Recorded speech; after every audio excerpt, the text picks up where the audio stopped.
ఒక బిడ్డగా చూసినప్పుడు నువ్వు ఫలానా అబ్బాయి గదిని గుర్తుపడతారు, ఫలానా కొడుకు గదిని గుర్తుపడతారు. ఇలా ఒక ప్రతి విషయంలో ఒక గుర్తింపు, ఒక గుర్తుంటుంది. సంఘానికి ఉండవలసిన గుర్తేంటి చెప్పండి. దేవునికి స్తోత్రం చెప్తారు గట్టిగా హల్లెలూయా.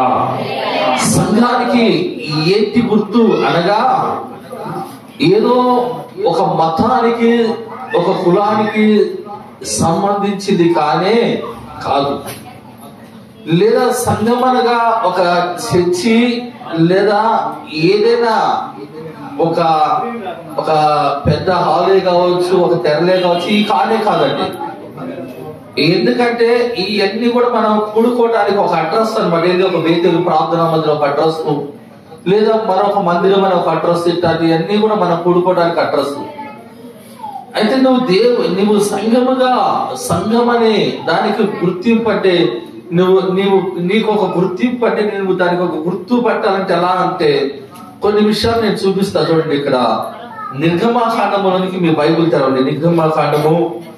నిర్గమాకాండంలోనికి మీ బైబిల్ తెరిచి 12వ అధ్యాయము 13వ వచనాన్ని మీరు చదవండి. అక్కడ 12-13. మీరున్నారే ఇళ్ల మీద ఆ రక్తము మీకు గుర్తుగా ఉండును. నేను ఆ రక్తమును చూసి మిమ్మల్ని నశింప చేయక దాటి తలలో వచ్చి ప్రార్థన చేస్తా. వాక్యం నడిపింపు కొరకు మీరు కూడా ప్రార్థించేది. పరిశుద్ధులైన మా తండ్రి మీకు వందనాలు. నిలబడిన నీ దాసుడు నేను ఒట్టువాళ్ళని మీరే నాయన నన్ను మీరు అభిషేకించి నా నోటి బోరెగా ఉండి మీరు మాట్లాడమని ప్రతి ఒక్కరికి వినగలిగిన చెవులు గ్రహింపగలిగిన హృదయాన్ని కలగచేయండి. మీ వాక్యానికి భిన్నము కలిగించే ప్రతి విధమైన ఆటంకాత్మలను యేసు నామములో ఖండిస్తున్నాము. స్థలములో మీ వాక్యానికి ఆటంకం కలగకుండా ప్రతి ఒక్కరు కూడా నీ వాక్యాన్ని విని వాళ్ళ హృదయాల్లోనికి మీ వాక్యాన్ని భద్రపరచుకోవడానికి సహాయం చేరు వచ్చిన బిడ్డలందరిని బట్టి మీ పొందడం రావాల్సిన వారిని కూడా త్వరపడి మీరు నడిపించమని మా ముందున్న ఈ సమయాన్ని మీ చేతులకు అప్పగిస్తూ మీ కృపను కోరుకుంటూ యేసు నామములో ప్రార్థిస్తున్నాను తండ్రి, ఆమేన్. చెప్పండి గట్టిగా హల్లెలూయా. సంఘమునకు గుర్తు ఏంటనగా ఇక్కడ చెబుతూ ఇక్కడ రాయబడిన వాక్యాన్ని మనం గమనించినట్లయితే ఆ రక్తమును మీ ఇంటికి మీ ఇళ్ళ మీద గుర్తుగా ఏది రాసుకోవాలంటే ఏది గుర్తు? రక్తాన్ని గుర్తుగా చెప్పండి. ఏ రాసుకోమని? రక్తాన్ని గుర్తుగా రాసుకోండి. అప్పుడు ఆ యొక్క అపాయం అనేది లేదా ఆ యొక్క ఉగ్రత అనేది మీ మీదకి రాకుండా మీరు తప్పించబడతారు అంటున్నాడు. దేవునికి స్తోత్రం. చెప్పండి హల్లెలూయా. ఏమి గుర్తుగా ఉండాలంట? రక్తము గుర్తుగా ఉండాలి. సంఘానికి గుర్తుగా ఉండాలంటే, నీవు సంఘానికి గుర్తుగా ఉండాలంటే మొదటిగా నీవు యేసయ్య రక్తములో కడగబడి ఉండాలి. యేసయ్య రక్తము ఎప్పుడైతే నీ మీద ఉంటుందో నీ మీదకి ఏ అపాయము రాకుండా లేదా దేవుని ఉగ్రత నీ మీదకి రాకుండా నీవు తప్పించబడి రక్షింపబడతావు. దేవునికి స్తోత్రం. చెప్పండి హల్లెలూయా. ఆనాడు ఇశ్రాయేలు ప్రజలు వాళ్ళు రక్షింపబడడానికి దేవుడు ఒక నియమాన్ని పెట్టాడండి. ఆ గొర్రె మీద రక్తముని మీ యొక్క ఇళ్ళకి గుమ్మము మీద వాటిని రాయింది. ఆ రక్తాన్ని చూసినప్పుడు ఆ యొక్క మరణ దూత అనేది మీకు మీ ఇంటిలోకి రాదు, మీకేమీ అపాయమో చేయదు అని. ఈ రోజున యేసయ్య రక్తములో కడగబడిన నీవు దేవుని మందిరములో సంఘములో నువ్వు ఉంటే ఏ అపాయము నిన్ను తాకదు, ఏ ఒక్కతని మీదకి రాదు. దేవునికి స్తోత్రం. చెప్పండి హల్లెలూయా. నీకు ఒక ప్రాముఖ్యమైన సంఘములో నీకు ప్రాముఖ్యమైన వృత్తి ఏంటంటే నీవు యేసయ్య రక్తములో కడగబడాలి. అలా కడగబడినప్పుడు ఆ ఉగ్రతను నువ్వు తప్పించబడతావు. ఆ యొక్క శాపము నీ మీదకి రాకుండా, అపాయం మీదకి రాకుండా రాబోతున్న ఉగ్రతను నువ్వు తప్పించబడతావండి. అందుకనే యోహాను అంటాడు కదా, సర్ప సంతానమా, రానున్న ఉగ్రత నుండి మీకు మిమ్మల్ని తప్పించి బుద్ధి చెప్పేవాడు ఎవరు అని. అంటే రాబోతుంది ఒక ఉగ్రత, ఆ ఉగ్రత నుండి మిమ్మల్ని తప్పించి మీకు బుద్ధి చెప్పేవారు ఎవరు? ఆ రోజున మోసే, దేవుడు మోసేదని చెప్పిన మాట, మోసే ఇశ్రాయేలు ప్రజలతో చెప్పినప్పుడు వాళ్ళు విన్నారు గనక వాళ్ళ మీదకి ఏ ఉగ్రత కూడా రావాలి. ఆ యొక్క రక్తము గుర్తు లేని ప్రతి ఒక్కరు కూడా, మీరు బాగా వినండి, ఆ ఇంటిలో పెద్ద కుమారుడు ఏదైనా పశువులు ఏదైనా సరే, ఆ దేశం అంతా కూడా మరణ ఘోష, అంటే ఆ మరణ కేకలు వినపడ్డాయి అంటండి ప్రతి ఇంటిలో. ఎందుకని ప్రతి ఇంటిలో అంటే, ఎవరైతే ఆ యొక్క రక్తం అనేది గుర్తుగా లేదో ఆ ఇంటిలో ప్రతి ఇంటిలో మరణ కేకలు వినపడ్డాయంట. ఏం వినపడ్డాయండి? మరణ కేకలు వినపడ్డాయి. ఆ రక్తాన్ని గుర్తుగా రాసుకున్నారు, చూసావా? ఆ రక్తాన్ని గుర్తుగా రాసుకున్న వాళ్ళకి వాళ్ళని ఆ మరణ అపాయం అనేది వాళ్ళకి రాలా, లేదా ఉగ్రత అనేది వాళ్ళకి రాలా, తప్పించబడ్డారు, రక్షింపబడ్డారండి. రాబోతున్న ఉగ్రత నుండి తప్పించబడాలనే ఈ రోజున దేవుడు మనతో మాట్లాడుతున్నాడు.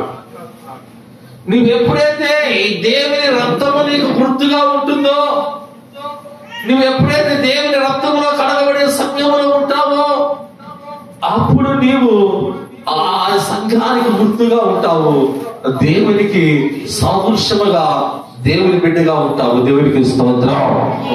చెప్పండి హల్లెలూయా. ఎక్కడున్నారు వాళ్ళకి ఆ రక్తము వాళ్ళ గుర్తుగా ఉందండి. వాళ్ళ ఇంట్లో నుంచి బయటికి రాలా, వచ్చారా? వాళ్ళు ఆ రక్తము ఆ రక్తములో భద్రంగా ఉన్నారు. ఈ రోజున దేవుని వాక్యం వింటున్నప్పుడు దేవుని బిడ్డలారా, నీవు కూడా యేసు రక్తములో నువ్వు కడగబడినప్పుడు నీవు ఆ ఉగ్రత నుండి తప్పించబడతావు. దేవునికి స్తోత్రం. చెప్పండి హల్లెలూయా. మిగతా వాళ్ళకి అవకాశం లేదండి. యేసు రక్తములో కడగబడిన వారిని గురించి ఆనాడు ఐగుప్తులో అనేక మంది ప్రజలు ఉన్నారు, అనేక మంది ఉన్నారు, ఇశ్రాయేలీయులు ఉన్నారు. అందరూ రక్షింపబడాలా. ఎవరైతే ఆ యొక్క మాటకి కట్టుబడ్డారో, ఎవరైతే దేవుని యొక్క ఆ రక్తానికి సాదృశ్యంగా ఆ యొక్క రక్తాన్ని గుర్తుగా రాసుకున్నారు, అటువంటి వారి కుటుంబాలే రక్షింపబడ్డాయి. దేవునికి స్తోత్రం. చెప్పండి హల్లెలూయా. రెండవగా చెబుతున్నా చూడండి. మొదటిగా రక్తము వలన మీకు గుర్తు ఉంటుంది. నువ్వు రక్తము వలన నువ్వు రక్తములో యేసయ్య రక్తము వలన నువ్వు కడగబడినట్టయితే నువ్వు ఖచ్చితంగా దేవుని యొక్క ఉగ్రత నుండి నువ్వు తప్పించబడతావు. దేవునికి స్తోత్రం. అలాగే తప్పించబడడానికి దేవుడు అన్నాడు, ఆ రక్తాన్ని మీకు గుర్తుగా. ఇక్కడ కొత్త నిబంధనలకు వచ్చేసరికి ప్రతి పాపములు కూడా యేసు రక్తము ద్వారా ప్రతి పాపములు కడగబడుతున్నాయి అంటున్నారండి. యేసయ్య రక్తములో కడుక్కున్నావా, నువ్వు సంఘములో ఉంటావు, సంఘములో నీకు గుర్తింపు ఉంటుంది, దేవుడు నిన్ను గుర్తు పెట్టుకుంటాడు, దేవుడు నీ కుటుంబానికి కూడా రక్షణిస్తాడు. ఆ రోజు ఇశ్రాయేలు ప్రజలు తప్పించినట్లుగా ఈ రోజు యేసు రక్తములో కడగబడిన వారు కూడా తప్పించబడుతున్నారు. అలాగా కడగబడకపోతే నీవు తప్పించబడటం అనేది అది జరిగే పని కాదు. దేవునికి స్తోత్రం. చెప్పండి హల్లెలూయా. ఇప్పుడు యేసు రక్తము ప్రతి పాపము నుండి మనల్ని కడిగి పరిశుద్ధులుగా పవిత్రులుగా, అంటే యేసయ్య రక్తములో కడగబడుతున్న నీవు సంఘానిలో ఉంది, దేవుని బిడ్డగా గుర్తింపు ఉంటుంది, దేవుని బిడ్డగా గుర్తుంటావు. అలాగే దేవుని సంఘములో ఉంటావు కనుక నీవు ఆ ఉగ్రత నుండి తప్పించబడతావని దేవుడు మనతో మాట్లాడుతున్న మాట. ఈ రోజున మొదటిగా నువ్వు యేసు రక్తములో కడగబడ్డావా, అలాగే కడగబడితే ఆ ఉగ్రతను నువ్వు తప్పించబడతావు. దేవునికి స్తోత్రం. చెప్పండి హల్లెలూయా. నువ్వు దేవుని బిడ్డ కనుక దేవుడు నీకు తోడుగా ఉండి నడిపించడం ప్రారంభిస్తాడు. దేవుని సంఘములో ఉంటావు. సంఘమనగా ఆ యొక్క మనం అనుకుంటాం అది ఒక కార్యం కదండి. సంఘమనగా యేసు రక్తము ద్వారా, ఆయన రక్తము ద్వారా కడగబడిన వారు, ఆయన రక్తము ద్వారా కడగబడి పరిశుద్ధులుగా మార్చబడిన వాడు సంఘం. అది పరిశుద్ధుల సమూహం. అది ఆ పరిశుద్ధుల సమూహం అనగా సంఘం. అది ఎవరుంటారు? ఒక్కరున్నా, ఇద్దరున్నా, ముగ్గురున్నా వారు సంఘానికి సాదృశ్యంగా ఉంటారు కనుక యేసుక్రీస్తు ప్రభువు వారు మధ్య ఆకాశానికి వచ్చి బోను ఊదినప్పుడు సంఘం ఎత్తబడుతుందండి. ఆ సంఘం అనగా ఎవరైతే పరిశుద్ధులుగా ఉంటారో వాళ్ళే సంఘము. ఎవరైతే యేసు రక్తంలో కడగబడతారో వాళ్ళే సంఘము. ఎవరైతే దేవుని నమ్ముకొని లోకాన్ని విసర్జించి లోక సంబంధమైన ఆచారాలు కానీ లోక సంబంధమైన పాపానికి లోబడకుండా పరిశుద్ధంగా దేవుని కొరకు తమ జీవితాన్ని తన యొక్క బ్రతుకులను మార్చుకుని ప్రభు కొరకు పరిశుద్ధంగా ఉంటారో వాళ్ళే సంఘం అంటే వాళ్ళు ఎత్తబడతారు. నువ్వు బాప్టిజం పొందినంత మాత్రం నువ్వు ఎత్తబడవు. లేదా నువ్వు బాప్టిజం తీసుకున్నాను అని నేను మన ఇష్టానుసారంగా మనం ఉంటే అది నువ్వు ఎత్తబడడానికి సాదృశ్యం కాదండి. దేవుని రక్తంలో కడగబడిన మనము ఆ రక్తము వలన నీకు బాధ్యత ఉంటుంది. ఆ రక్తమే మీకు గుర్తుగా ఉండాలి అంటున్నాడు. దేవునికి స్తోత్రం. చెప్తారా హల్లెలూయా, హల్లెలూయా. రెండోదిగా చూడండి. రెండోదిగా మీరు ఇక్కడ చూస్తే ఇక్కడ నిర్గమకాండం 31వ అధ్యాయం 12వ వచనం చూడండి. మరియు యెహోవా మోషేతో ఇట్లనెను, నీవు ఇశ్రాయేలీయులతో నిజముగా మీరు నేను నియమించా కదా విశ్రాంతి దినము, దాన్ని మీరు ఆచరించాలి. మిమ్మల్ని పరిశుద్ధపరిచి యెహోవాను నేను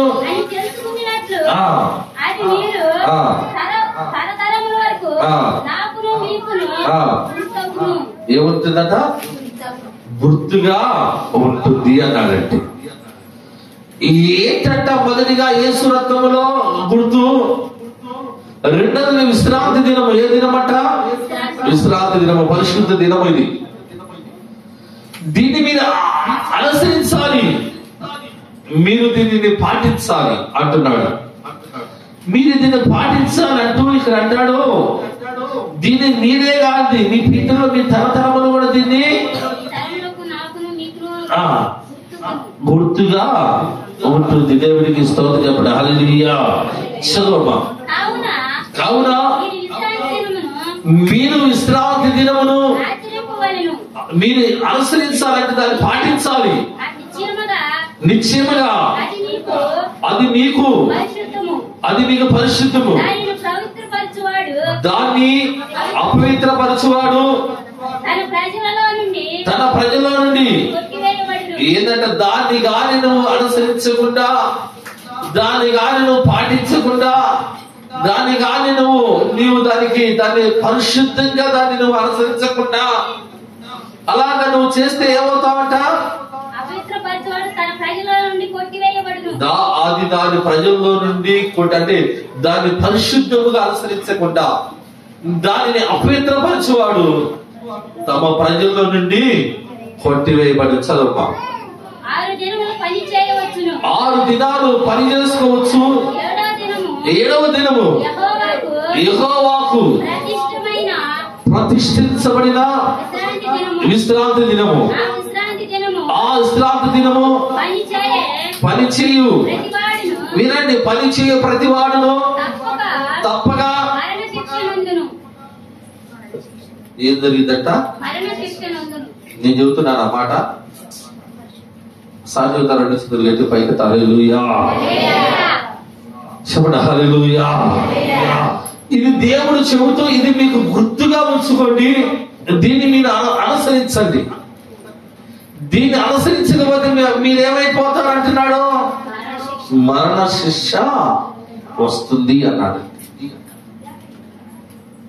చూడండి, చాలా మంది రోగాలతో, చాలా మంది కుటుంబాల్లో సమస్యలతో, చాలా మంది ఆర్థికమైన సమస్యలతో, చాలా మంది జీవితాల్లో సమాధానము, నెమ్మది, ప్రేమ, సంతోషము, ఆనందము లేక ఈరోజు అనేక మంది జీవితాలు ఏమైపోతున్నాయంటే నష్టమైపోతున్నాయి.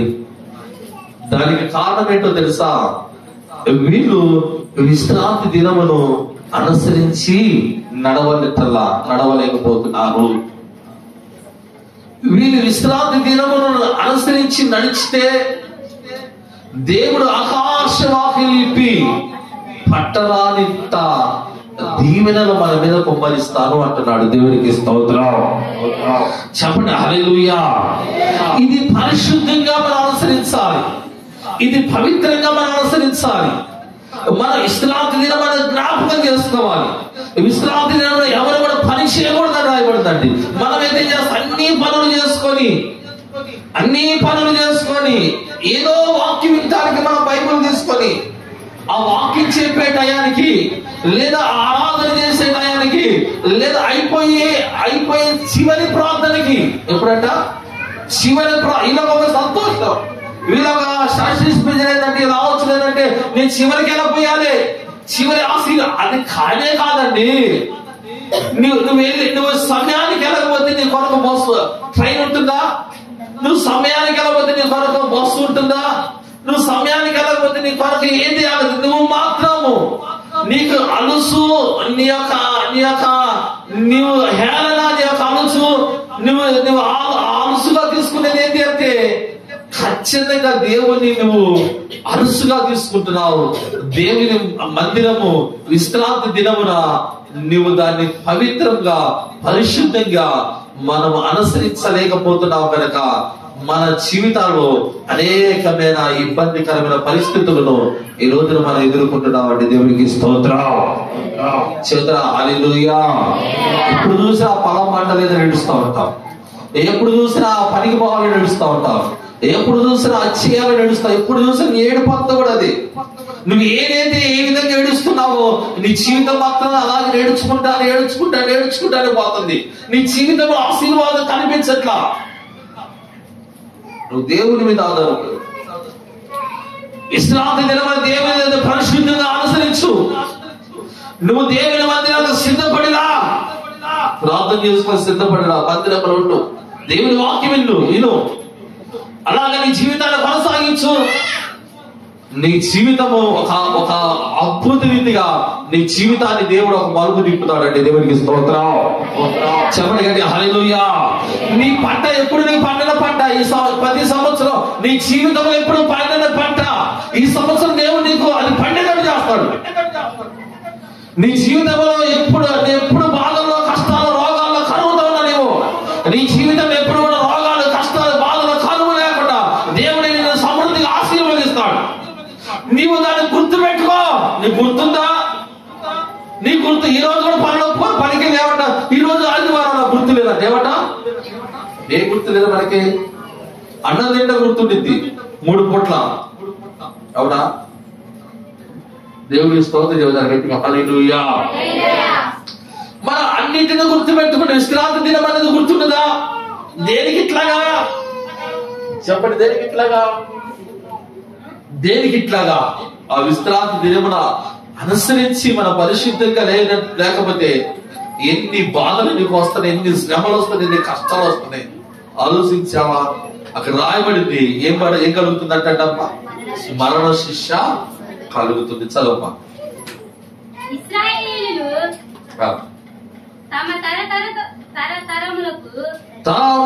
తరతరములు మీరే కాదు, మీ పిల్లలు కూడా దీన్ని చెప్పండి. దేవుడికి స్తోత్రం చేస్తారా? చెప్పండి హల్లెలూయా. మీరు అనుసరించాలి, దీన్ని అనుసరించండి. దీన్ని మాత్రం మీరు గుర్తుగా ఉండాలి, మీకు గుర్తుగా ఉండాలి. మొదటి యేసు రక్తములో కడగబట్టని గుర్తుంటుంది. తర్వాత విశ్రాంతి దినం అనేది నువ్వు అనుసరించినప్పుడు నువ్వు దాన్ని గుర్తు పెట్టుకోవాలి. మూడోదిగా చూడండి, ఇక్కడ మూడోదిగా చూడండి, విజ్ఞాపన ప్రార్థన. ఏం ప్రార్థన అండి? చెప్పండి, దేవుడికి స్తోత్రం చెబుతారా? విజ్ఞాపన ప్రార్థన అనేది కూడా మనకు గుర్తుండదు. ఏముండదట? సంఘము దేవుడు విజ్ఞాపన ప్రార్థన కూడా ఎందుకంటే తెలుసా, మన విజ్ఞాపన అనేది దేవుని యొక్క సింహాసనాన్ని కదిలిస్తుందట. మన యొక్క విజ్ఞాపన ప్రార్థన అనేక మంది నశించిపోతున్న ప్రజలే గాని, నశించిపోతున్న కుటుంబాలే గాని, మన కుటుంబాలే గాని ఆ యొక్క రక్షణలోనికి రావడానికి విజ్ఞాపన ప్రార్థన ఉంటుంది అనే ఒక గుర్తు కూడా నీకు ఉండాలి. ఉంటుందా లేదా? యేసు రక్తమే చెబుదాం గట్టిగా హల్లెలూయా. యేసుకేలు గ్రంథములోనికి మీ బైబిల్ తెరవండి. యేసుకేలు గ్రంథము 9వ అధ్యాయం 4వ వచనం చదువు. 9:4. అమ్మా ఒకళ్ళ తర్వాత ఒకరు బైబిల్ అందించండి. ఒకళ్ళ తర్వాత ఒకరు బైబిల్ అందించండి. యెహోవా యెరూషలేమున ఆ పట్టణములో ప్రవేశించి, యెహోవా యెరూషలేము అనే పట్టణములను ప్రవేశించి చుట్టూ తిరిగి దానిలో జరిగిన హేయ కృత్యములను గూర్చి, దానిలో ఏం జరుగుతుందంటే హేయ కృత్యములను గురించి మూలుగులిడుస్తూ ప్రలాపించుచున్న వారి లలాటముల గుర్తు వేయమని వారికి ఆజ్ఞాపించి, అంటే వారి గురించి ప్రలాపించమని విజ్ఞాపన చేయమని వారికి ఆజ్ఞాపించి, నేను వినుచుండగా వారికి ఇలాగు సెలవిచ్చెను, మీరు పట్టణములో వారి వెంట మీరు పోయి నా పరిశుద్ధ స్థలము దగ్గర, నా పరిశుద్ధమైన స్థలము దగ్గర మొదలుపెట్టి కటాక్షమైనను కనికరమైనను లేకుండా అందరినీ హతము చేయండి. అందరూ నశించినట్లు ఎవరిని విడిచిపెట్టక పెద్దవారిని చిన్నవారిని పిల్లలను స్త్రీలను చంపవాలని గాని ఆ గురుతు ఎవరికి ఉండునో వారిని ముట్టకూడదు. వారు మందిరము ముందరనున్న పెద్దలను హతము చేయ మొదలు పెట్టగా ఆయన మందిరమును అపవిత్రపరచుడి. చూడండి, ఇక్కడ ఆ గుర్తు ఎవరికి ఉన్నదో వారిని హతము చెయ్యి మొదలి, అంటే గుర్తు లేని వారిని విలాపించటం అంటే మూలుగుటము, వారిని అందరంటే సంఘముగా మనము కూడి విజ్ఞాపన ఏం చేయాలంటే విజ్ఞాపన ఇలాగా చేయటం వలన అది గుర్తు ఉంటే ఏం చేయకూడదట? ఎవరు ముట్టకూడదు? ఆ మురుగు చూడవారు, ఆ కనికరము, ఆ గుర్తు ఉన్న వారిని ఆ ముట్టకూడదు. దేవునికి స్తోత్రం. మనము ఎలాగున్నా ఆ యొక్క విజ్ఞాపన గుర్తు మనకుందా? చూడండి, శనివారము విజ్ఞాపన ప్రార్థన అంటే మనము ఏమీ కూడా దేవుని మందిరాలకు హాజరయ్యి వాళ్ళ కొరకు విలాపించడము కానీ, వారి కొరకు మూలగటమే కానీ, వారి కొరకు అంగలార్చడమే కానీ, వారి కొరకు కన్నీరు కాల్చి ప్రార్థించడమే కానీ, అలాగా అటువంటి గుర్తు మనకుందా? పోనీ అటువంటి ప్రాముఖ్యమైన దేవుడు దాన్ని ఏర్పరిచాడనే గుర్తు కూడా ఈ రోజున మనకి లేని స్థితిలో ఈ రోజున అనేక మంది విజ్ఞాపన ప్రార్థన కూడా లేని స్థితిలో అనేక మంది మనుషులు ఈ రోజున అలాగా వారు కొనసాగుతున్నారండి. దేవునికి స్తోత్రం. చెప్పండి గట్టిగా హల్లెలూయా. చెప్పండి హల్లెలూయా. నీవు కన్నీరు కార్చి ప్రభు సన్నిధిలో విజ్ఞాపన చేయాలనే ఆ గుర్తు మనకు లేదు. నువ్వు అనుకుంటున్నావు నా అవసరాలన్నీ తీరిపోయి నాకు నా కుటుంబానికి ఏమీ బాగలేదు, నా పిల్లల పెళ్లిళ్ళు అయిపోయినా, పిల్లలు పుట్టారు, నేను ఇల్లు కట్టుకున్నా, నా పిల్లలకు ఉద్యోగాలు వచ్చి నేను ఒక ఉన్నతమైన స్థితిలో ఉన్నాను, ఇక నేను దేని వరకు ప్రార్థన చేయాలి అనుకుంటున్నావేమో. జాగ్రత్త, నీకు ప్రార్థన విజ్ఞాపన ప్రార్థన లేదా? నీ కుటుంబం మీదకి ఒక శోధన రాబోతుందండి. నీకు విజ్ఞాపన ప్రార్థన లేదా? నీ కుటుంబాన్ని శోధించేవాడు, నీ కుటుంబాన్ని నష్టం చేసేవాడు నిన్ను విడిచిపెట్టి వెళ్ళిపోడాడు. ఏదో ఒక విధంగా నిన్ను నష్టాన్ని చేయాలని వాడి యొక్క ప్రయత్నం వాడు చేస్తూనే ఉంటాడు. దేవుడికి స్తోత్రం. చెప్పండి హల్లెలూయా. నీవు దేవునికి సమయం ఇవ్వాలి, దేవుని సన్నిధిలో ప్రార్థించడానికి సమయం ఇవ్వాలి. ఎందుకంటే నువ్వు యేసు రక్తంలో కడగబడ్డావు కనుక, ఎందుకంటే నువ్వు దేవుని సన్నిధిలో ఆయన సంఘంలో చేర్చబడ్డావు కనుక, నీవు నీ కుటుంబాన్ని కట్టుకోవడానికి, నీవు నీ భర్త కొరకు, నీ బిడ్డల కొరకు, నీ కలిగిన సమస్తము కొరకు నీవు ప్రార్థించడానికి దేవుని మందిరానికి రావాలి. నువ్వు దేవుని మందిరానికి వచ్చి దేవుని సన్నిధిలో మోకరించి యేసు రక్తములో చేతబట్టుకుని ప్రార్థించినప్పుడు సాధారణ బంధకాలన్నీ కూడా యేసు నామములో భద్రైపోతాయి. అటువంటి సాధారణ బంధకాలలో నుంచి విడిపించబడాలన్నా, నీ భర్త విడిపించబడాలన్నా, నీ కుటుంబం విడిపించబడాలన్నా, నీ పిల్లలు విడిపించబడాలన్నా, నువ్వు దేవుని మందిరానికి వచ్చి మోకరించి విజ్ఞాపన చేసి కన్నీళ్లు కాలుస్తూ యేసు రక్తమును చేతబట్టుకుని ఏం చేయాలి? ప్రార్థన. ఉందా గుర్తు? ఉందా గుర్తు? నిన్ను గుర్తు పెట్టుకోండి. దేవుడు మర్చిపోతున్నావేమో. నిన్ను దేవుడికి నువ్వు గుర్తుండవు. తెలుసా, ఈ రోజున అన్ని గుర్తులు కావాలి. ఒక రేషన్ కార్డు లేకపోతే పరుగులు తీస్తాను, నెల 3 వెళ్ళు, వాడి చుట్టూ వీడి చుట్టూ. ఎందుకంటే రేషన్ నీకు ఎవరు, నీ గుర్తింపు ఉండదు. ఆధార్ కార్డు లేకపోయినా అలిసిపోతా, తిరిగి కాళ్ళు అరిగిపోతాయి.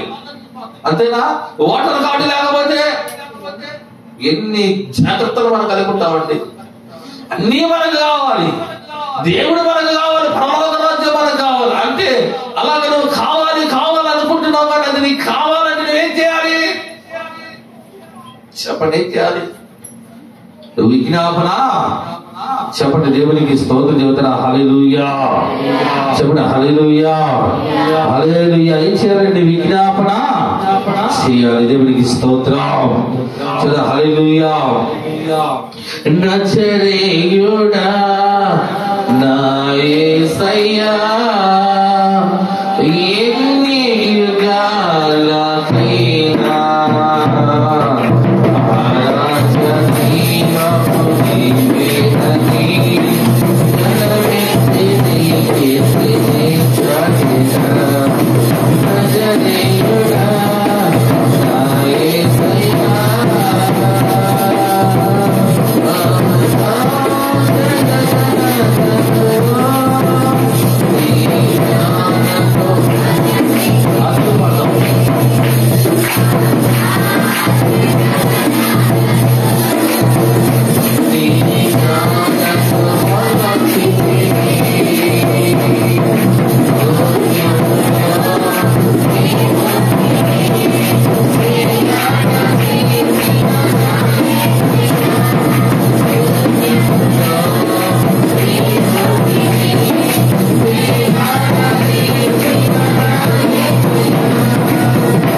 దేవుని బిడ్డల ప్రాముఖ్యం మొదటిగా ఏ గుర్తుండాలి? యేసు రక్తములో కడగబడిన గుర్తు ఉండాలి. రెండవదిగా విశ్రాంతి దినమును అనుసరించాలనే గుర్తు నీకు ఉండాలి. మూడవదిగా విజ్ఞాపన చేయాలనే గుర్తు నీకు చెప్పనే ఉండాలండి. ఉంటుందా మనకు గుర్తు? దేవుడు మనతో మాట్లాడుతున్నాం. వీటిని అన్నిటిలో నుండి మనం తప్పిపోతే ఏం జరుగుతుందో కూడా దేవుడు అక్కడ రాయించాడండి. ఈ రోజున మనం వీటిని అనుసరించి నడవలేకపోవటం వలన మన జీవితాల్లో సంతోషం అనేది, ఆశీర్వాదం అనేది లేదండి. ఎందుకంటే గతంలో మన దినాలను కొంతమందిని చూశారండి. వాళ్ళు దేవుని ఎలాగా ప్రేమిస్తున్నారంటే, వాళ్ళు అంటున్నారు, 30 సంవత్సరాల నుంచి ఇక్కడే ఇక్కడే మందిరం ఉంచుకుంటూ ఇక్కడే దేవుడు పనిచేసి ఉద్యోగం చేసుకుంటూ ఉద్యోగం అయిపోయిన తర్వాత పరుగులెత్తుకుంటూ వచ్చి ఇక్కడ కూర్చొని పాటలు పాడుకుంటూ ప్రార్థన చేసుకుంటూ ఇలాగ 30 సంవత్సరాలు ఎంతో సంతోషంగా. ఎన్ని సంవత్సరాలంట? 30 సంవత్సరాలు. ఈ కుటుంబాలు ఇటువంటి పరిస్థితులు రాలా. మా యొక్క జీవితం అంతా కూడా దేవుని పాదాల యొక్క గడపడానికి దేవుడు అటు కృప మాకు అనుగ్రహించాడయ్యా అంటున్నాడు. దేవుడికి స్తోత్రం చెప్పిన హల్లెలూయా. మేము యేసయ్య పాదాల యొక్క కూర్చున్నప్పుడు మాకు ఏది కూడా కొదువు లేదు. మా పిల్లల ఉద్యోగాలు వచ్చినాయి, వారి పిల్లలకు ఉద్యోగాలు వచ్చినాయి. ఈ రోజున ఒక ఉన్నతమైన స్థాయిలో ఉన్నామంటే మేము దేవుని పాదాల యొద్ద మేము గడపటం వలన అంటున్నా. నిజమైన దావీదు కూడా అంటాడు, ఏమంటాడు తెలుసా? నేను ఆయన బలిపీఠం మీద పిచ్చుకోవాలి అంటాడు. ఏమంటాడంట? పిచ్చుకోవాలి నివసించినట్లుగా. అంటే నేను అక్కడ బ్రతికే విధంగా ఆయన బలిపీఠం మీద పిచ్చుకోవాలి అంటే ఎట్లా అనుకుంటా తను ఎంతగా తగ్గించుకుంటున్నాడో చూడండి. దేవుని కొరకు దేవుని మందిరములు ఎంతగా తగ్గించుకుంటున్నాడు చూడండి. ఆయన ఒక రాజయ్యుండి కూడా తను తగ్గించుకుంటే ఎక్కడ గడపాలనుకుంటున్నాడు? నేను దేవుని దేవస్తులుగా చెబుతున్నాను. దేవుని సన్నిధిలో మనం ఉంటే మన జీవితాలు దేవుడు గొప్పగా ఆశీర్వదించడం ప్రారంభిస్తాడు. దేవుడికి స్తోత్రం. ఏ తెగులు కూడా నీ గుడారములు గాని నీ పంటలు గాని నీ కుటుంబాలు గాని పిల్లలు గాని కలిగిన సమస్తాన్ని కూడా తాకటానికి వాటికి అధికారము ఉండదండి. దేవుని సన్నిధిలో ఎంతో సంతోషం ఉంది. దేవుడికి స్తోత్రం చెప్పండి హల్లెలూయా. సంతోషం ఎక్కడ ఉందని, సమాధానం ఎక్కడ నాకు దొరికేదని, సంతోషం ఎక్కడ ఉందని, సమాధానం ఎక్కడ నాకు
నీవు దేవుని మీద ఎప్పుడైతే ఆధారపడతావో, నీవు నీ కుటుంబం ఎప్పుడైతే దేవుని ఆడుకుంటారో, అప్పుడు దేవుడు నిన్ను అంచెలంచెలుగా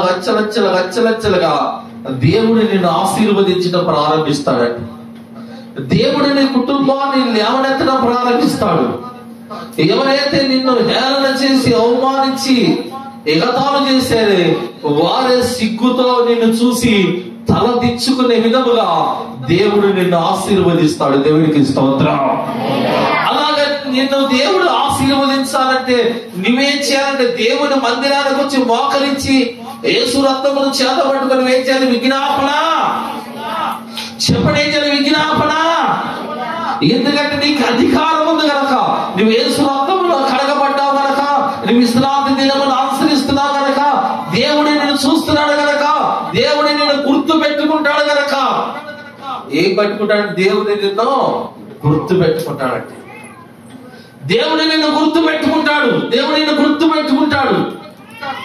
అలాగా గుర్తు పెట్టుకోవాలంటే, దేవుని నీ కుటుంబాన్ని ఆశీర్వదించాలంటే నీవు దేవుని సన్నిధిలో విజ్ఞాపన చేయాలి. దేవునికి స్తోత్రం. చూడండి, మరొక వాక్యం చూడండి త్వరగా. లూకా సువార్త 18వ అధ్యాయము 8వ వచనం చదవండి. 18:8. ఆయన వారికి త్వరగా న్యాయము తీర్చును.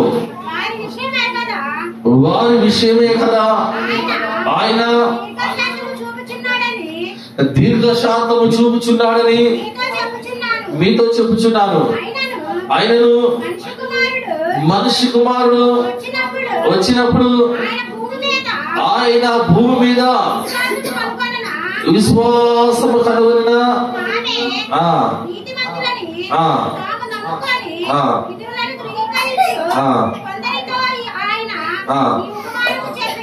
దేవునికి స్తోత్రం చేస్తారు. హల్లెలూయా చెప్పండి, హల్లెలూయా. ఇక్కడ విశ్వాసముతో దేవుని కొరకు, దేవుని రాకడ కొరకు, దేవుని కొరకు కనిపెట్టుకునే వారిని, విశ్వాసం అనే గుర్తు పెట్టుకున్న వారిని, విశ్వాసముతో గుర్తించుకున్న వారిని, దేవుని రాకడ కొరకు సిద్ధపడిన వారి కొరకు ప్రభు చూస్తున్న మాట, విశ్వాస సంబంధమైన జీవితాన్ని, నీకు ఉన్న విశ్వాసం, నీలో ఏ విశ్వాసం ఉందో ఆ విశ్వాసాన్ని దేవుడు గుర్తు పెట్టుకుంటాడంట. ఏం పెట్టుకుంటాడండి? నీదే విశ్వాసం ఉంది, దేవుడు దయగలిగిన వాడు, ప్రేమ కలిగిన వాడు, దీర్ఘశాంతము గలవా వాడు, నీ మీద దేవునికి ఎంతో ప్రేమ ఉంది, కనికరం ఉంది, నిన్ను ఎంతో ప్రేమిస్తున్నాడు.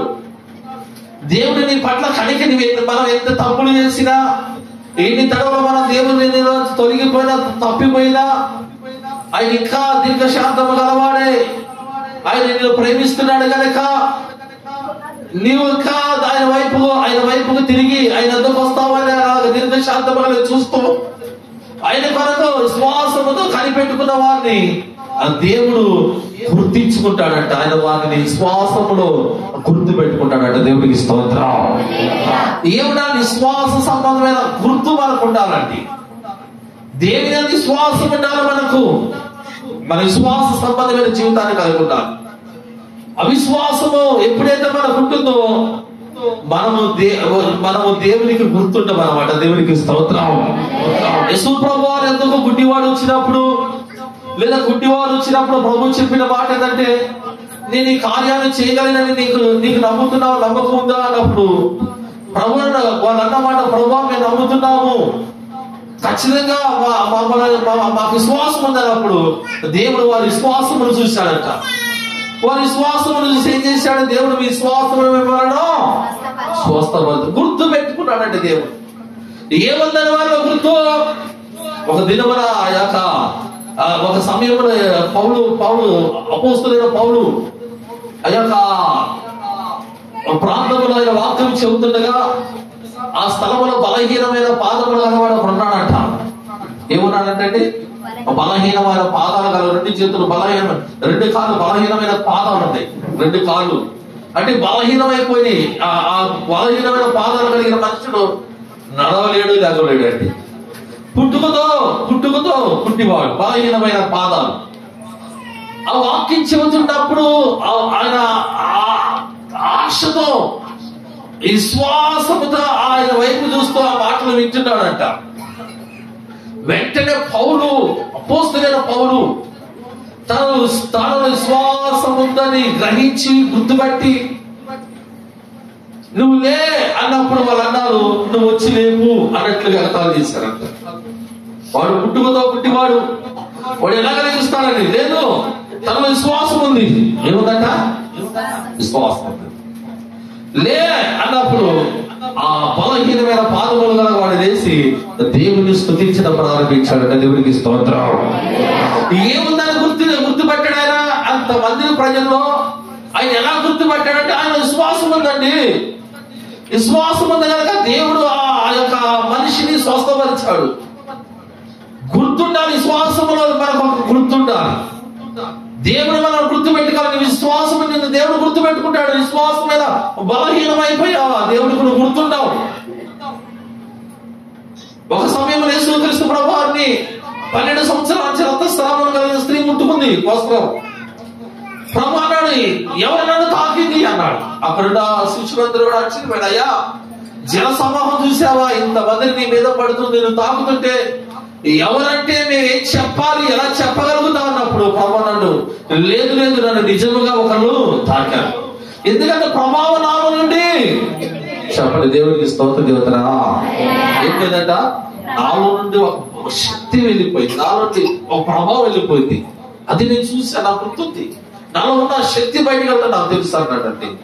చూడండి, నన్ను ఎవరో నిజముగా తాకారన్నాడు. దేవుడికి స్తోత్రం దేవతరా. చెప్పండి హల్లెలూయా. దేవుడి వాక్యం వింటున్న మనము ఆ విశ్వాసమైన గుర్తు మనలో ఉండాలని దేవుడు మనతో మా ఇల్లు కష్టాలు వచ్చిన, శ్రమలు వచ్చిన, శోధనలు వచ్చిన, ఇబ్బందులు వచ్చిన దేవుని కొరకు నిలబడిన వారికి దేవుని యొక్క ఆశీర్వాదాలు ఉంటాయి. దేవునికి స్తోత్రం. చెప్పండి హల్లెలూయా. నీ సన్నిధిలో నివసించునకు ఏ అపాయము దయచేయనీయము. నీ సన్నిధిలో నివసించునకు ఏ అపాయము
దేవుని బిడ్డలారా, మనం ఎప్పుడైతే శ్వాస సంబంధమైన జీవితాన్ని మనం కలిగి ప్రభు కొరకు మనం నిలబడగలుగుతామో దేవుడు మనల్ని గుర్తిస్తాడండి. దేవుడు మనం గుర్తిస్తాడు కనుక అలాగే నిలబడ్డాడు. శ్వాస సంబంధమైన జీవితంలో దేవుని కొరకు సమర్పణ కలిగి నిలబడ్డాడు కనుక దేవుడు కొంతమంది ప్రవక్తలను గుర్తుపెట్టుకున్నాడండి. మోసేను గురించి దేవుడు ప్రభు శాసిస్తాడు, దావీదు గురించి శాసిస్తాడు, యెహోషువ గురించి దేవుడు చూస్తాడు. ఇలాగా ఏబురు గురించి, ఇలాగ కొంతమంది భక్తుల గురించి. ఎందుకంటే దేవుడు అంటాడు ఏబురు గురించి, నా సేవకుడైన ఏబురు గురించి నువ్వు తెలుసా, నేను గుర్తున్నాడని. అంటే ఏంటంట, దేవుడే నిన్ను గుర్తు పెట్టుకుంటాడు. విశ్వాసం బట్టి దేవుడు నిన్ను గుర్తించుకుంటాడండి. దేవుడికి స్తోత్రం. చెప్పండి హల్లెలూయా. విశ్వాసములో బలహీనమైపోకూడదు, విశ్వాస సంబంధమైన జీవితంలో తొలగిపోకూడదు. మనకు పోరాటము ఏంటంటే, అది బ్రతికున్నంత వరకు కూడా మన దేవుని సన్నిధిలో మనం ప్రార్థనా పూర్వకంగా మన శత్రువైన అపవాది మీద మన పోరాటము బ్రతికినంత కాలం పోరాటం ఉంటుందంటే, వాడిని చేయించాలంటే నీవు విశ్వాసముతో ఎలా ఉంటారట, విశ్వాసాన్ని కలిగి ఉండాలి. దేవుని నమ్ముకొని నష్టపోయిన వారు లేరు, లేదా దేవునికి ఇష్టి నష్టపోయిన వారు ఎవరు కూడా లేరంట.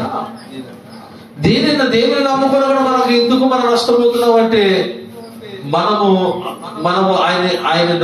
మనము ఏ రీతిగా కూడా మనలో ఒక గుర్తింపు, ఒక ప్రార్థనా జీవితమే కానీ, లేదా విశ్రాంతి దినమే కానీ, లేదా యేసు రక్తమే కానీ, వీటి విషయంలో మనం తప్పిపోవటం వలన ఇది విధమైన సమస్యల్లో, బాధల్లో, కష్టాలు, ఇబ్బందులు, అప్పుడు మనకు విశ్వాసం అనేది లేకుండా చెప్పడం ఏమైపోతుందంట, విశ్వాసం దేవుడి మీద బేసుకో. దేవుడి మీద విశ్వాసం ఉండవు. ఏముంది మన ఆలోచన ఏముంటుందండి? ప్రభు ఒక రోజున యేసుక్రీస్తు ప్రభువారు ఆయన తన శిష్యుడైన పేతురు అంటే సీమోను దోనెక్కాడండి. ఎక్కి వారిని ఆ సముద్రంలోకి కొద్దిగా లోతుగా నడుపుకుంటే పడవ అన్నాడు. వాళ్ళు చెబుతున్నారు, అయ్యా రాత్రి అంతా కూడా ప్రయాసపడ్డాం, సముద్రంలో వలలు వేసాం, తిరిగాం, రాత్రి అంతా పడిన ప్రయాస వ్యర్థమైపోయింది అని ప్రభుత్వం చెబుతున్నాడు. అప్పుడు ప్రభు అన్నాడు, కొద్దిగా లోతు పాలించి ఇప్పుడు వల వేయమన్నారు. వాళ్ళు ఏమన్నారు తెలుసా? ఏంటి ప్రభు, రాత్రి అంతా ఎన్ని తడవలు వల వేసాం, రాత్రి అంతా తిరిగాం, అయినా ఒక చేప పడలేదన్న. ప్రభు అన్నాడు, ఇప్పుడు వలవే అన్నాడు. ఎప్పుడైతే అయినా అక్కడ రాయబడిన మాట, వాళ్ళు ఆయనను నీ మాట చప్పునా ఇప్పుడు ఏంటంటే ఏం చేశారంట, దేవుడు మాట నమ్మారు. వాళ్ళు ఆ రాత్రి అంతా కూడా అలసిపోయారు, వల వేసారు. అయితే వాళ్ళకు ఒక్క చేప దొరికిందా? తరకల వాళ్ళు నిరస్తత్వమైపోయింది, నిరాశకు గురైపోయారు. ఎప్పుడైతే ఆ దేవుడి మాట చొప్పున వల వేశారో ఆ వల కూడా పిగిలిపోయినంతగా విస్తారమైన చేపలు పడ్డాయంట. దేవుడికి స్తోత్రం చెబుతారా?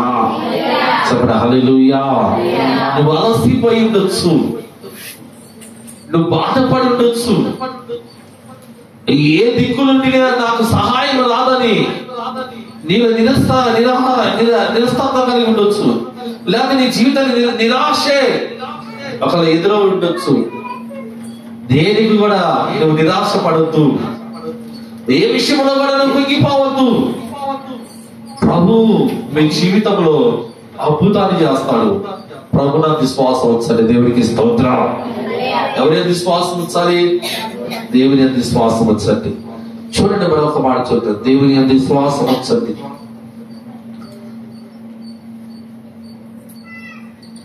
ఐదుగా చూద్దాం. ఇక్కడ ఎఫెసీయులకు రాసిన పత్రిక 1వ అధ్యాయం 11వ వచనం చూడండి. ఎఫెసీయులకు రాసిన పత్రిక 1. మీరు కూడా సత్య వాక్యమును అనగా ఈ రక్షణ సువార్తను విని క్రీస్తునందు విశ్వాసము ఉంచి వాగ్దానము చేయబడిన ఆత్మచేత ఏంటంట? ముద్రింపబడితిరి.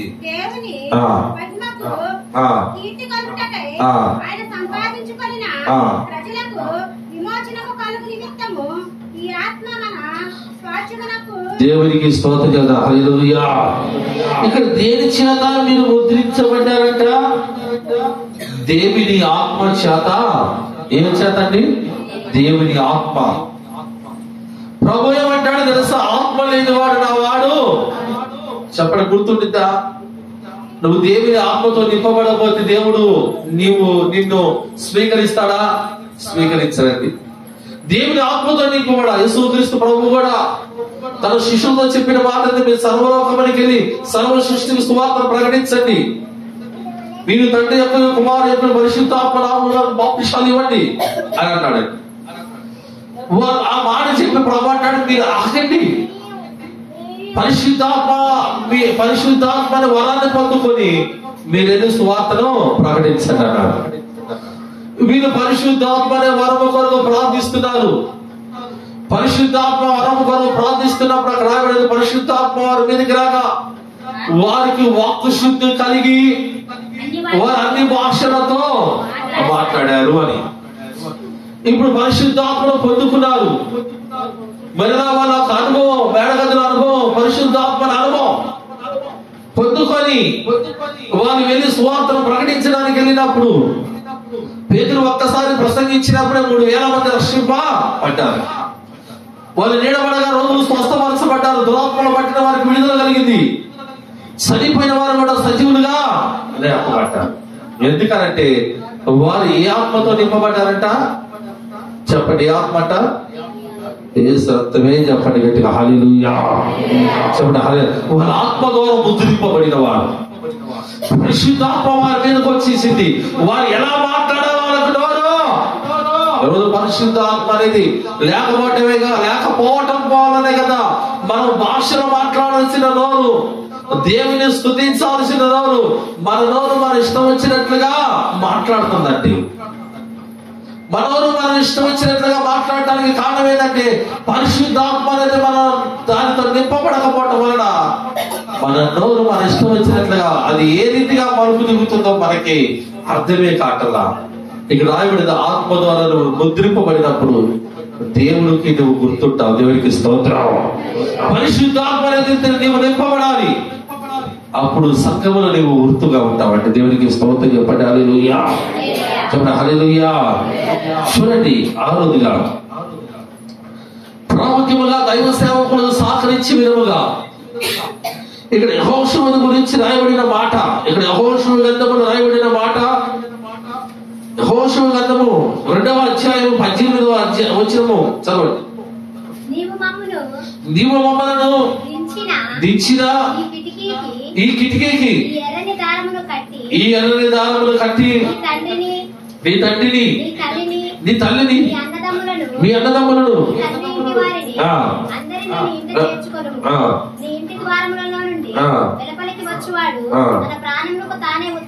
దేవునికి స్తోత్రం చేస్తారు. హల్లెలూయా.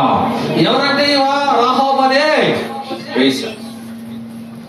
ఈమె ఏం చేసింది అంటే ఆ దూతలకి, దేవుని దూతలకి అంటే దేవుని సేవకులు అనుకున్న దేవుని సేవకులకి ఆ రాత్రి తన ఇంట్లోకి చేర్చుకొని ఏం చేసిందంటే ఆతిథ్యము ఇచ్చింది.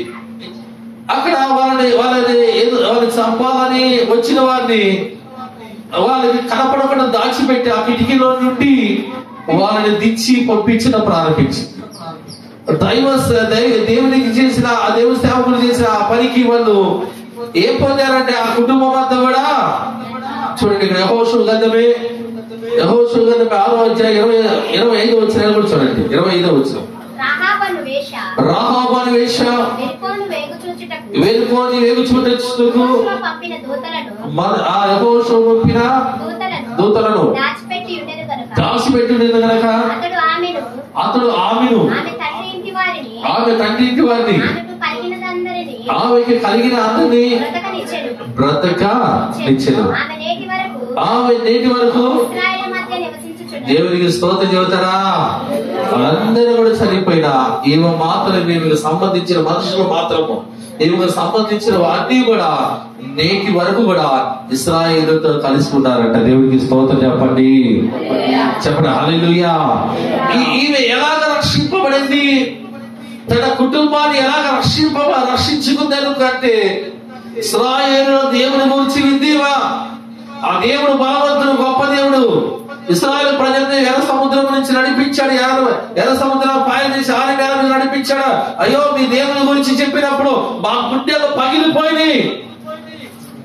ఆయన అందరిలాగా ఆయన చాలా గొప్ప దేవుడు, నేను నమ్ముతున్నా అంటూ ఆ దైవ సేవకులకు వారు ఆతిథ్యం ఇచ్చి చివరికి తనకు కలిగిన ఇంటిని, తనకు కలిగిన మనుషులు, తన తండ్రి ఇంటి వారిని, తనకు కలిగిన సమస్తాన్ని తనను రక్షించుకుంది, కాపాడుకుందండి. దేవునికి స్తోత్రం.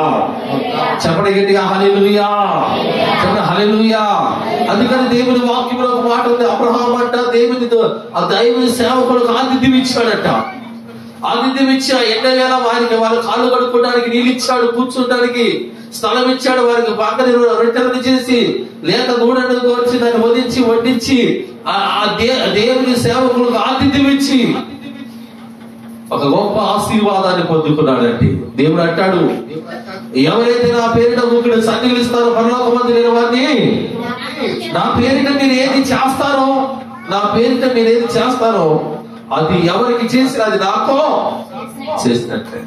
నా సేవకులకు మీరు ఏది చేసినా నాకు చేసినట్టే. నువ్వు దేవుని సేవకులకు ఆతిథ్యం ఇచ్చే గుర్తుందా? ఆతిథ్యం ఇచ్చే గుర్తుందా? మనం దీవించబడాలి, ఆశీర్వదించబడాలి. అలాగే నువ్వు దీవించబడాలి. ఇది నీకు చాలా ప్రాముఖ్యమైంది. నువ్వు దేవుని సేవకులు ప్రేమించాలి, దేవుని సంఘాన్ని ప్రేమించాలి. నువ్వు చేయగలిగినది చేస్తే దేవుడు నిన్ను మర్చిపోవడానికి అర్థయిస్తుంది కాదండి. దేవునికి స్తోత్రం చెబుతారా? చెప్పండి గట్టి హల్లెలూయా. చెప్పండి హల్లెలూయా. నేను అంటున్నాను, నా అనుభవం, నా వాక్యం అని అనుభవం ఇలా చేశారు, అలా చేశారు, అలా ప్రేమించాను గనక, అలాగా నేను దేవుని సేవకులు ఆదిదించా గనక ఈ రోజు కూడా ఆ రోజు నుంచి నేను ఆ రోజు ప్రభు నమ్మకుండా కానించి నా సేవకులు అంటే చాలా ఇష్టం, చాలా ప్రేమించేవాళ్ళు. వాళ్ళ కష్టాలు ఉన్నప్పుడు నేను నాకు వచ్చే సంపాదనలు వాళ్ళకి ఎంతో సహకారంగా ఉండేది. నేను చేయగలిగిన చేశానంటే నేను దేవుడి వైపు చూసా, దేవుడి కొరకు చూసా కనుక ఈ రోజున దేవునికి నేను డబ్బు ఇస్తానంటే దేవుడు అన్నాడు మాట ఎంత తెలుసా, నీ డబ్బే కాదు నాకు అక్కర్లేదు, నాకు కావాలన్నాడు. ఆ రోజు అన్నింటినీ మరి అన్ని ఇబ్బందులు, కష్టాలు, బాధలు వచ్చినందుకు వాటిని అన్నిటిని జయించుకుని ఈ రోజున దేవుడు ఒక మంచి సేవకుడుగా ప్రభు నన్ను నిలబెట్టాడంటే దేవుడికి స్తోత్రం చెప్పండి గట్టిగా హల్లెలూయా. నేను అంటాను అనేక ప్రాంతాలు నేను అనుకోని విధంగా ఒక మంచి సేవను ప్రభు నాకు ఇచ్చి ఈ రోజున ప్రభు నన్ను నడిపిస్తున్నాడు. నేను వాక్యాన్ని నమ్ముతా, నా సిస్టమ్ అది, నాకు గుర్తింపు అది, నాకు నేర్పించిన నేను నేర్చుకున్నది. నేను దేవుని మీద దేవుని వాక్యానికి కట్టుబడతాను. గతము పోయిన సంవత్సరము ఒక మాస్టర్ గారు కారులో తీసుకెళ్ళి దాదాపు 100 మంది సేవకులు ఉన్నారు. ఆయన నిలబెట్టి ఆయన అంటున్న మాట ఏంటంటే, ఇదిగో ఈ మాస్టర్ గారు నాకు దాదాపు 2 సంవత్సరాలు వాళ్ళ ఇంటి రెంట్ కట్టాడు. వాళ్ళ కుటుంబంలో వాళ్ళకి లేకుండా అన్ని ఇచ్చారు. వాళ్ళ పెట్రోల్ వాళ్ళకి వెళ్ళినప్పుడు వాళ్ళు అక్కడికి వెళ్ళినప్పుడు అంటాడు, 20 కోట్లు 30 కోట్లు అంటాడు. నేను ముందుకెళ్ళి వాళ్ళకి డబ్బులు ఇచ్చి ఆయనకి ఎంత వాళ్ళ పెట్రోల్ కొట్టమని ఇచ్చేవాడు. ఇలాగా పరిచయం చాలా సహకరించారు కాబట్టి ఇక్కడ నిలబడి నేను మాట చెప్పగలుగుతున్నాను. సహకరించా కనుక ప్రభువును నాకున్న ఆ మంచి ఆ దేవుని సేవకుడు సహకారాన్ని బట్టి ప్రభు నన్ను ఎన్నుకున్నాడు. ఈ రోజున దేవుని సేవకుడుగా ప్రభు నన్ను నిలబెట్టాడు. దేవునికి స్తోత్రం. అసలు గొప్ప విషయం తెలుసా, వాళ్ళకంటే ఉన్నతమైన స్థానంలో వచ్చాడు దేవుడు. వాళ్ళు అప్పటి నుంచి చేసే సేవ కంటే ఇప్పుడు నేను వచ్చే సేవ దేవుడు గొప్పగా కొనసాగించి ఈ రోజున వాళ్ళు చెప్పుకునే విధంగా వాళ్ళు అంటారు, మీ 2 సంవత్సరాలు కష్టపడి పనిచేసిన నీ అంత పరిచర్య మేము చేయలేకపోయావు అన్నారంటే దేవునికి స్తోత్రం చెబుతారా? చెప్పండి హల్లెలూయా. నువ్వు ఎప్పుడైతే దేవుని పని కొరకు ఒక సమర్పణ కలిగి ఉంటావో దేవుడిని గుర్తు పెట్టుకుంటాడు. దేవుని పని కొరకు చూడండి, చాలా మందిని దేవుని పని చేయడానికి నిరాకరిస్తారు. వాళ్ళకి అదృష్టం లేదనుకుంటా.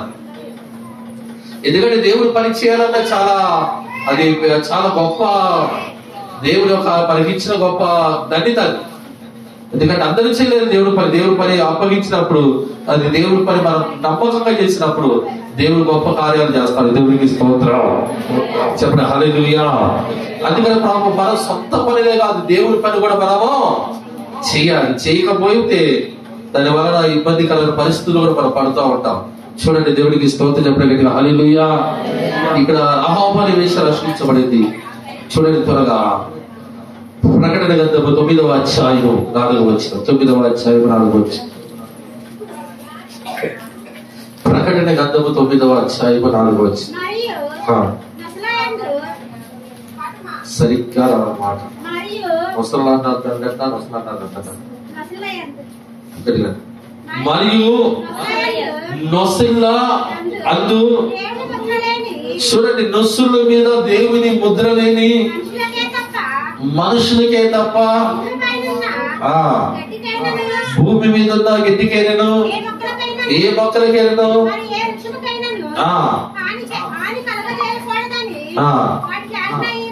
దేవునికి స్తోత్రం చెబుతారా? ఎవరికి ఆజ్ఞ ఇవ్వబడిందట? వారికి మిడతలకు ఆజ్ఞ ఇవ్వబడింది. ఎవరికి మీదకి ఎవరిని చేయమని? ఎవరికి నొసల మీదైతే దేవుని ముద్ర ఏలేదట? చెప్పండి. ఎవరి నొసల మీదైతే దేవుని ముద్ర లేదో వారికి హాని కలుగుతుందంట. ఎవరికండి? ఎవరు లేని వాళ్ళకి చెప్పండి. దేవుడికి స్తోత్రం చెప్పండి గట్టిగా హల్లెలూయా. చెప్పండి హల్లెలూయా.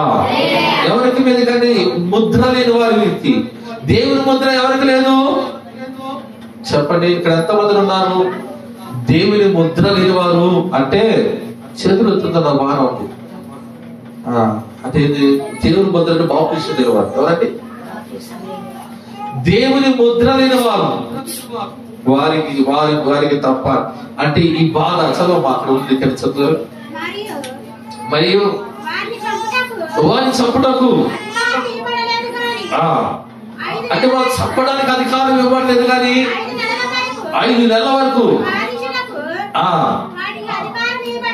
బాధించుటకు వారికి అధికారము ఇవ్వబడింది. వాటి వలన కలుగు బాధ, ఆ తేలు మనుషులు పుట్టినప్పుడు ఎలా ఉంటుందట? వేసు రక్తమే జయం, సిలువ రక్తమే జయం చెప్పండి. మరి చెప్పుకుంటారా? మళ్ళీ చదువుతూ అర్థం కాక ఏం కలుగుతుందంటే, అది పుట్టినప్పుడు ఏం కలుగుతుందట? నువ్వు చచ్చిపోవాలి, చనిపోవాలి అనుకుంటావు, అయినా నీకు మరణము రా. నువ్వు దాన్ని ఎత్తుకున్నా దొరకదండి. నువ్వు చావాలనుకున్నప్పుడు నువ్వు ఎంత దాన్ని కావాలనుకున్నది నీకు దొరకదంట. ఎందుకంటే ఆ బాధ ఏంటంటే, ఆ బాధ ఎందుకు ఎవరిని వస్తుంది ఆ బాధ అంటే, నొస్తుల మీద దేవుని ముద్ర లేదు వారికి. దేవునికి స్తోత్రం చెప్పండి, చెప్పండి గట్టిగా హల్లెలూయా. ఆ నుదుట మీద దేవుని ముద్ర లేని వారికి అంట. ఈరోజు వాక్యం వింటున్నా, నీ నొసుటి మీద దేవుని ముద్ర ఉందా? ఆ నొసుటి మీద దేవుని ముద్ర లేకపోతే ఆ బిడతలు నిన్ను పుట్టినప్పుడు నీకు ఎలా ఉంటుందంటే చాలా బాధ. నీవు చనిపోవాలనుకున్న, మరణించాలని ప్రయత్నం చేసుకున్నా, నీకు చావు రానే రాదట. దేవునికి స్తోత్రం చెప్పండి. దేవుని ముద్ర ఉందా?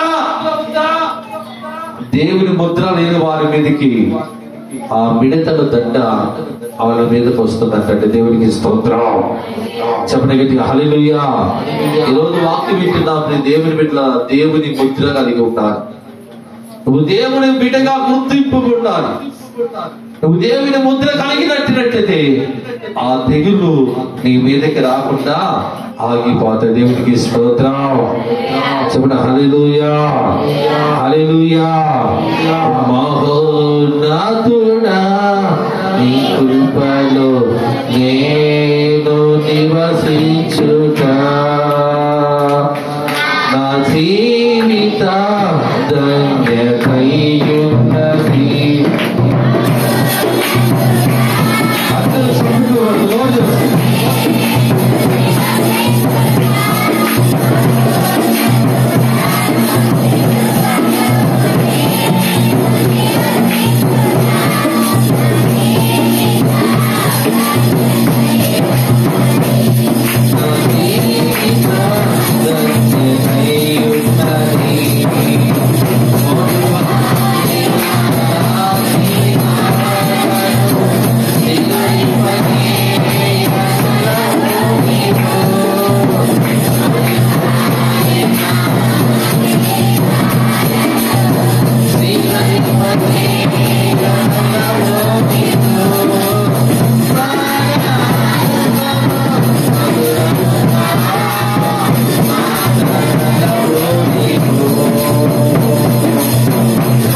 ఎవరైతే ఈ స్థలములో రక్షణ లేకుండా ఉన్నారో, ఎవరైతే దేవుని ముద్ర నొసుల మీద లేదో, అటు వాళ్ళు ఖచ్చితంగా దేవుని ముద్ర కలిగి ఉండాలి.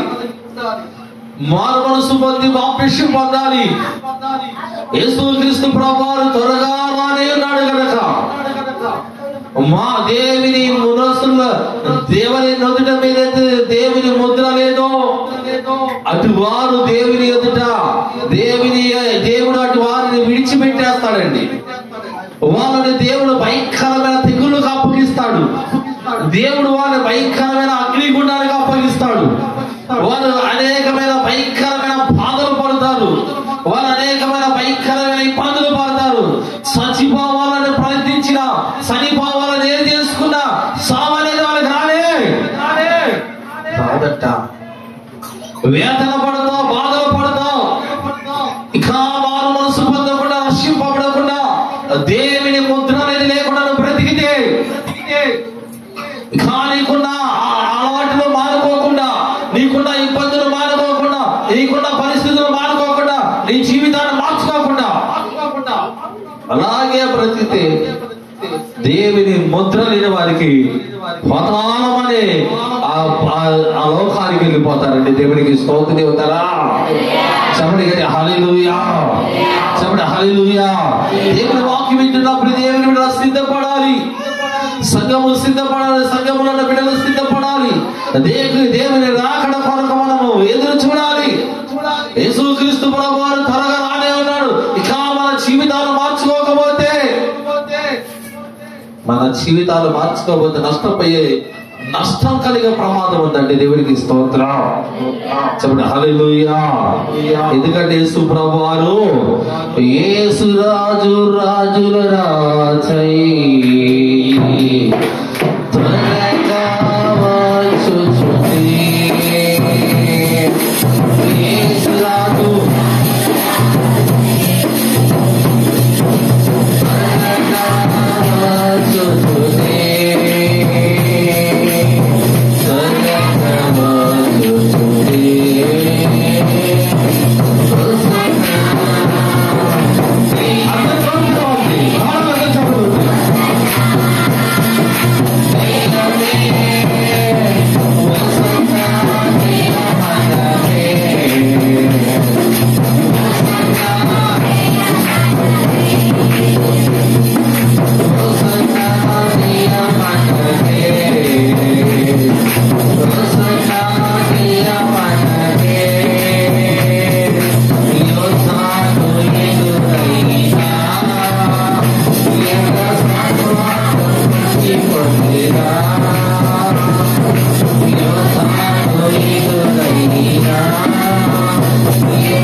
అనేక మంది ప్రజల్లో మార్పు లేని స్థితిలో ఉన్నారండి. మన గ్రంథంలో మనం చూశారు, చాలా బాగా పాటలు పాడుతూ సంఘానికి సహకారంగా ఉండే మనిషి అలాగే గబా గబా వెళ్ళి ఆ బ్యాంక్ షాప్ లో పోయి తాగొస్తున్నాడండి. మేము అలా నిలబడి ఈ ఇలెక్టర్ పాస్టర్ ఫెలోషిప్ కొన్ని విషయాలు చూస్తున్నాం. మనం సిగరెట్లు తాగేవాడు మానుకోట్ల, సారాయి తాగేవాడు మానుకోట్ల, విచారణ చేసేవాడు మానుకోట్ల, పాపపు సంబంధమైన జీవితం జీవించేవాడు వాడు పాపాన్ని విడిచిపెట్టట్లా. వాడి వలన వాడు నష్టమైపోతున్నాడు, వాడి కుటుంబం నష్టమైపోతుంది, సంఘానికి కూడా హానికరంగా మారిపోతున్నారండి. చివరికి దేవుని నామాన్ని అవమానకరంగా, దేవునికి భయపడాలి. దేవుడు గొప్పవాడు, మనకు దొరకడం అనేది గొప్ప భాగ్యం. ఇది ఆయన మీద ఆధారపడండి. దేవుడు మన కుటుంబాలని ఉన్నతమైన స్థితిలోకి తీసుకెళ్తాడు. దేవుడికి స్తోత్రం. చివరిగా ఒక మాట చదువుతాడు, చివరిగా ఒక మాట చదువుతానండి. ఇక్కడ చివరిగా 2వ కొరింథీయులకు రాసిన పత్రిక 8వ అధ్యాయము మొదటి వచ్చిన చదవండి. సహోదరులారా ఎలాగట మనుషులు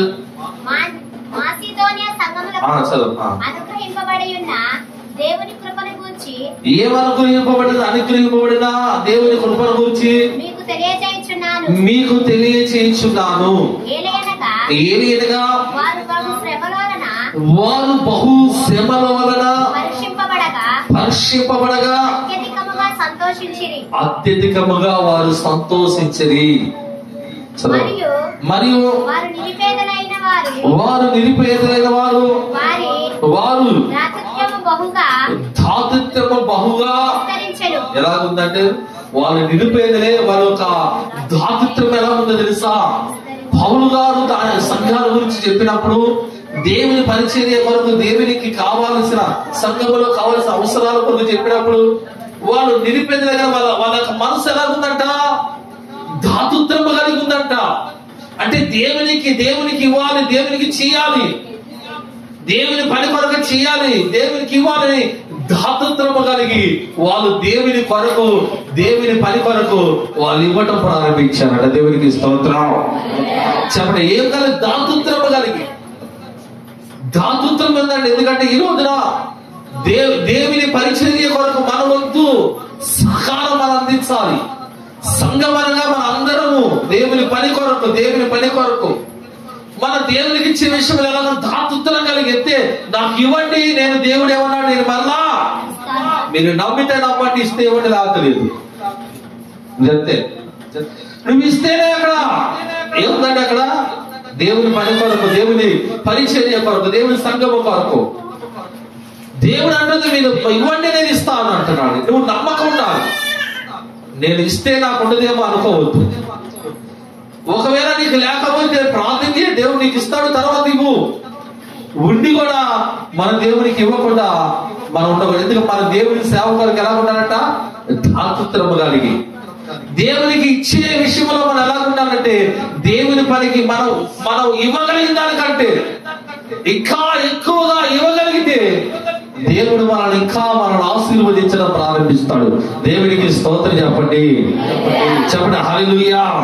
కొంతమందిని సొదుక్కుంటూ ఇస్తారండి. వాళ్ళు ఇచ్చినా ఒకటి, ఇకపోయినా ఒకటి. వద్దు, ఇచ్చినా దేవుడు మీకు ఆశీర్వాదం.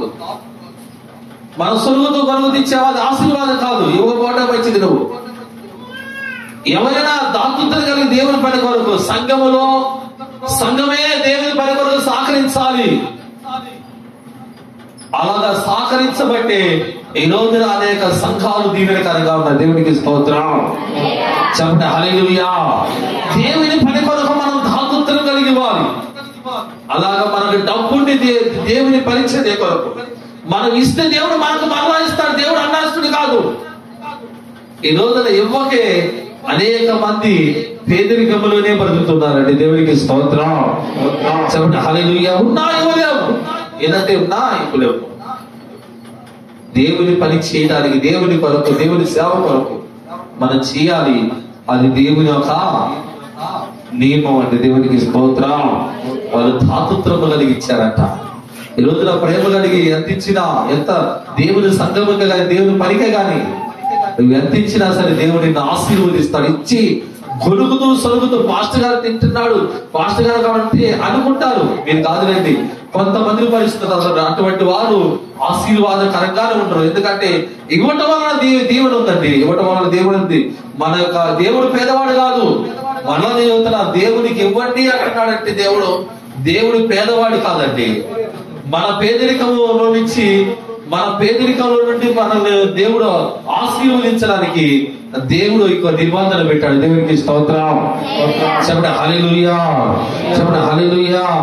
దేవుని వాక్యం వింటున్నప్పుడు దేవుని పెట్టాలి. మనం దేవుని వాక్యం చదవాలి, దేవుని పని చేయాలి.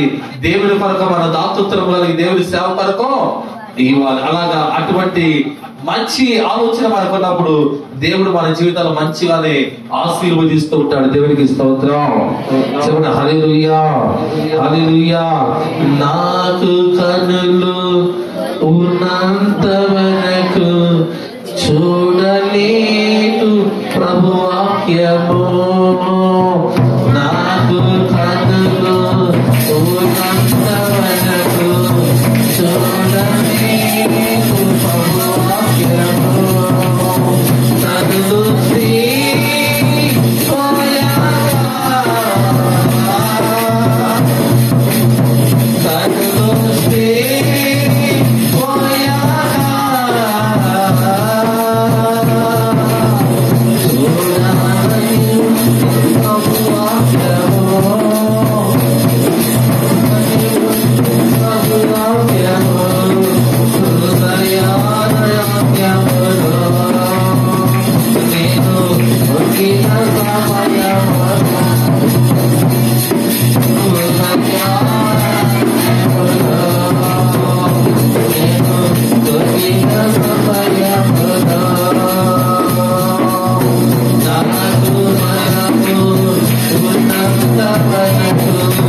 స్తోత్రం చెప్పండి. హల్లెలూయా. దేవుని వాక్యం వింటున్నప్పుడు, దేవుని మనము అన్ని ఉన్నప్పుడే దేవుని కొరకు చెయ్యండి ప్రభు మీ కొరకు ఏదైనా చేయగలుగుతాడు. మనలో సమర్పణ కలిగినప్పుడు దేవుడు మనకు ఇవ్వడానికి, ఆయన ఇవ్వకపోవటానికి ఆయన అన్నస్తుడు కాదండి. దేవునికి స్తోత్రం చెప్పండి. హల్లెలూయా. అలాగా నేను చూస్తున్నాను. ఎందుకంటే నేను మనం ప్రకటన చేశాను గత వారం, కొంతమంది ముందుకు వస్తారులే కానీ కాకపోతుందంటే మనం ఎన్ని దేవుని మందిరం కోసం, దేవుని పని కోసం, అంటే మనము ఉన్నది దేవుని మందిరము కొరకు, పని కొరకు. మనం ఏం చేసినా సరే దేవుడు 100 రెట్లు 1000 రెట్లు మనకి ఇస్తాడండి. అలాగా దేవుని పని కొరకు అలాగే సమర్పణ కలిగి మనం ఇచ్చినప్పుడు దేవుడు మనకు కాదని దేవుడు కానే కాదు. దేవుని స్తోత్రం చెప్పండి గట్టిగా హల్లెలూయా.